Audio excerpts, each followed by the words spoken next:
the life experience of which he imposed to learn his karma.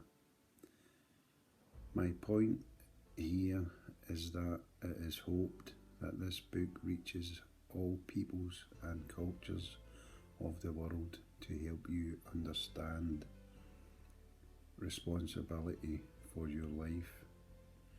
Decisions you make in this life do not only affect this life, but all life you may experience in future incarnations unless you master your karma and break the cycle.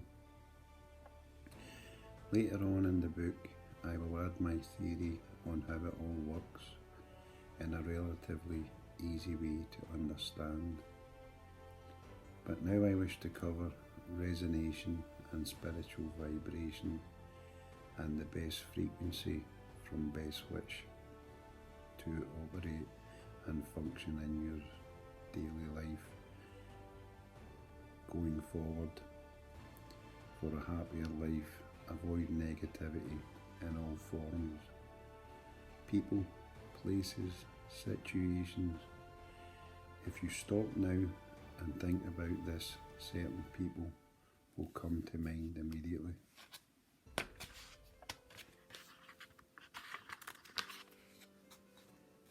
The people who gossip about other people and who are quick to judge people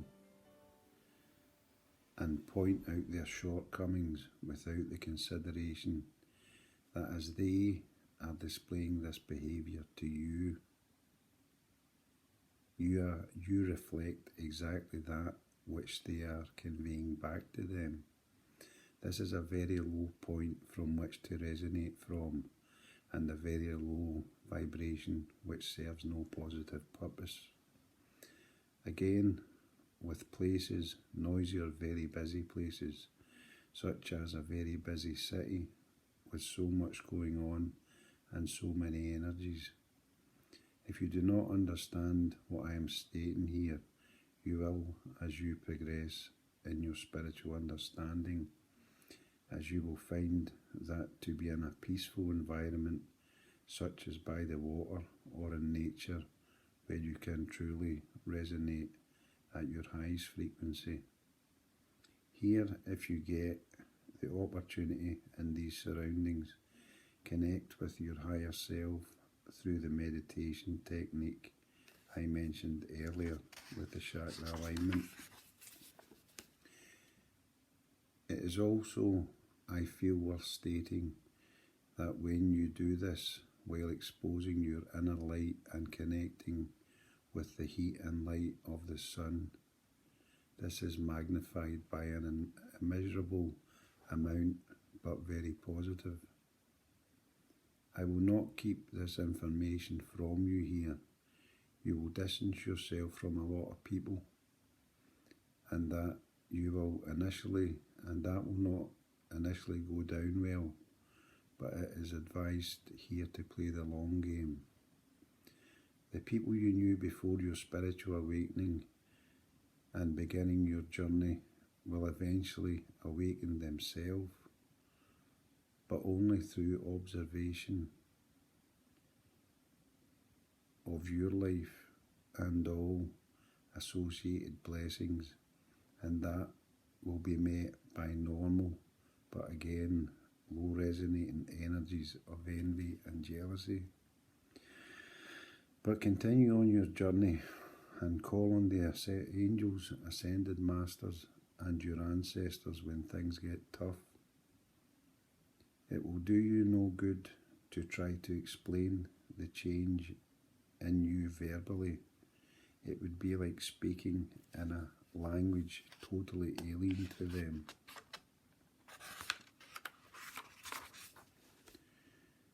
The only thing you can do is continue to live your blessed life, and in their own time and their own way, those that can and will also will awaken, but only through observing and learning how to be a better version of themselves. The key thing here to remember is you have the gift of life from God the Creator, and all that you have been asked for is that you live your best life. You do not owe anybody anything. You are not responsible for anyone's actions and conduct in life other than your own. But people can sometimes manipulate other people and make them feel as if they have a duty or obligation to them, but that is not the case. And as soon as you wake up to this fact, the happier your life will be. Recommended reading for you is The Secret by Rhonda Byrne. Both ends of the spectrum, both positive and negative, are very well covered in this publication. Also, The Law of Attraction, which is also covered in depth to help you get into the correct frequency at which to resonate, to attract abundance into your life, spiritual and material.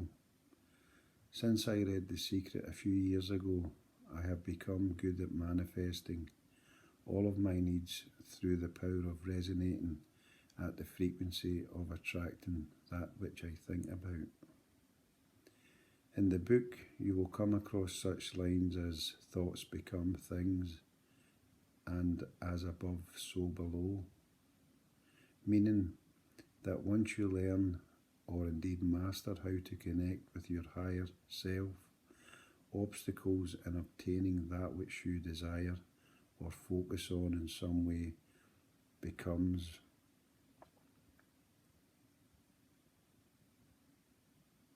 obvious, that obstacles begin to disappear. You can have a lot of fun with it by focusing on manifestations to begin with. Then once you master it, it becomes a matter of putting your request into manifestation out into the universe or up to the Creator or God.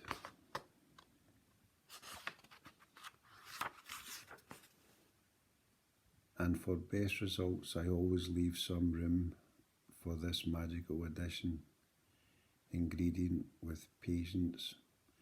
The Secret may also be available as the film documented book on YouTube, so it may be worthwhile for you to check there before buying a hard copy of the book, and in doing so, you are your part in saving a tree. My personal spiritual journey led me to becoming a certified Reiki master, and since I have witnessed many miracles in my healing for family, friends, and even my enemies, this may confuse some. Why would you want to heal your enemies? You may ask. To me it is very simple. To demonstrate to myself that I will not carry any bitterness or ill feeling towards a word, act or deed which would make me categorise them as an enemy in the first place. Like I mentioned earlier in the book, forgiveness brings freedom.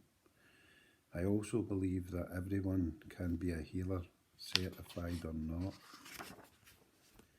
It is simply the act that you put your own life's agenda aside and send caring thought or prayer or positive healing energy towards anyone, no matter who it is, that you know is suffering. I have found it to be most rewarding, selfless act which keeps me happy and good overall, with good karma. This may seem controversial to some people, but I am going to express it anyway. In some, but not all cases, cancer can amass itself within an individual because of their attitude towards another person. For example, hating a person to the point that the hatred amasses an alien life form within the individual's body simply through the frequency of putting out the thought or ill intent or wishing bad upon another person. That is one theory. The other theory is that someone sends it to you, and with enough intent, the manipulation of the energies, this could result in a cancer forming.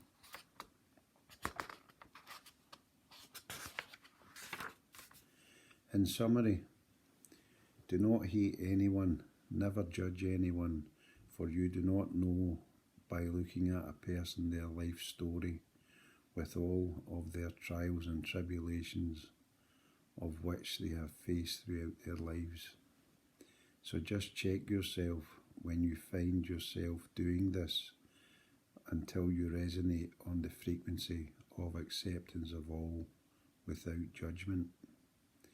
It may seem difficult at the beginning because you have to be deprogrammed from all of the social conditioning you have been exposed to up until this point in your life. You may master it quickly, it may take you years or even a lifetime, but to constantly check yourself, I can guarantee you a happier way of living your best life. Again, judge not lest you be judged. It's win-win. Implement this practice right now and watch how your life changes for the better with an additional multitude of blessings. If you are still reading this book and you have come along so far on the journey, and my only hope is that it has helped you look at life from a more grateful and understanding point of view. I will also state here that true freedom and peace of mind comes from when you do not care less about other people's opinions of you and how you choose to live your life. Just like you do not owe anyone anything, you do not have to explain or justify your existence, as long as it is in the light and you are not harming anyone physically or by sending them thoughts of ill intent. As you develop your spiritual side, you will indeed become more susceptible to surroundings, people's energies and thoughts. As implausible as it may seem, it's true.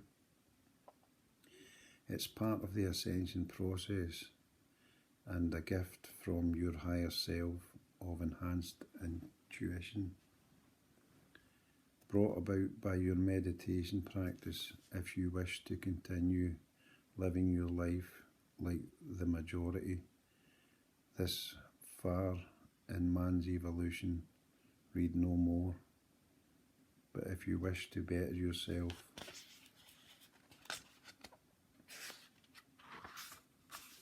and improve not only your life, but the lives of all you meet going forward in your life, continue reading.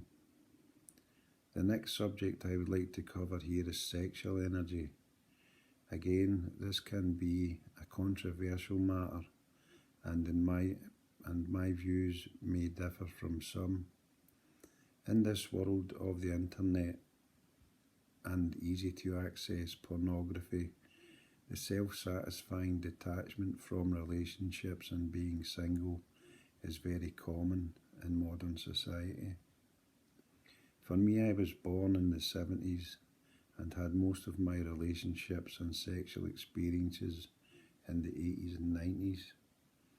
I stopped there and had a laugh to myself about a time when we were excited about the idea of 4 television channels. Now the media and choice of which you decide to expose yourself to is mind-blowing. To get back to my point of sexual energy, there is a line from a John Lennon song, "Keep you doped with religion, sex and TV."